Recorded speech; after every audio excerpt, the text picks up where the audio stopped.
I look after all the content on HostelWorld.com. When I say content, I mean guides and travel guides. So this would range from just your traditional travel guide, which you could read on the site. So if you just search for a city, we'd have a guide in Amsterdam telling people where to eat and where to drink. We've got a lot of travel features as well. Then in more recent years, we introduced podcasts to the site, so people can listen to interviews which we might do with people in places all over the world. And then videos as well. Video is a huge part of what we do on the site.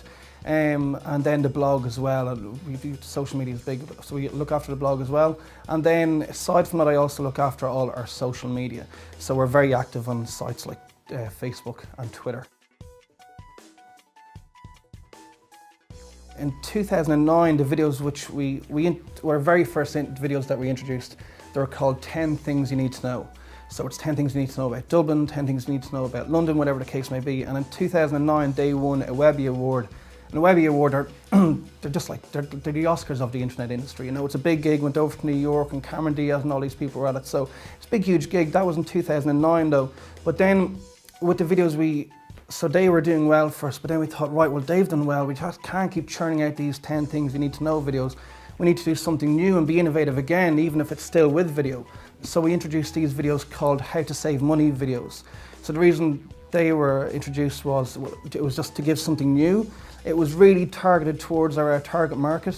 They were a lot shorter, so the 10 things videos are like 8 minutes long. These are 3 minutes long. It increased our presence on how-to video sites. And it was just something new something to give our customers. Twitter, for instance. We use Twitter an awful lot. But only yesterday I read an article that I found out there's different ways that you can search for your brand on Twitter. So we've been using Twitter for 2 years, and I found this out yesterday.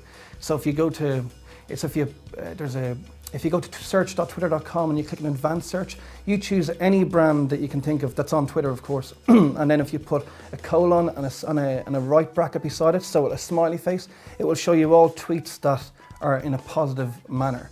And then if you put a sad face, it will all show you all tweets in a negative manner. So I only found this out yesterday, but we've been on Twitter for 2 years. With Facebook is always changing.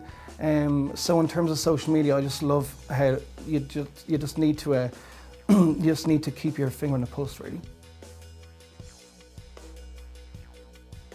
I would just love if more and more companies embrace social media.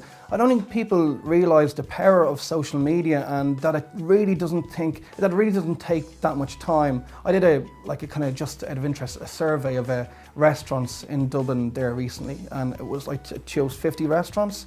And I think of the 50 restaurants, 20% of them had a Facebook page, an active Facebook page. Less had a Twitter page, and less again had a blog. So with with the Facebook page, it's great for brand awareness. You can get into people's feeds on a daily basis. And with the blog, you can write blog after blog after blog, which is solely tailored for certain keywords. So if it's a restaurant and they're not showing up for restaurants in Dublin for their website, it's not the end of the world. Have a blog and write a blog post with those keywords everywhere, and next thing they might pop up for their blog post.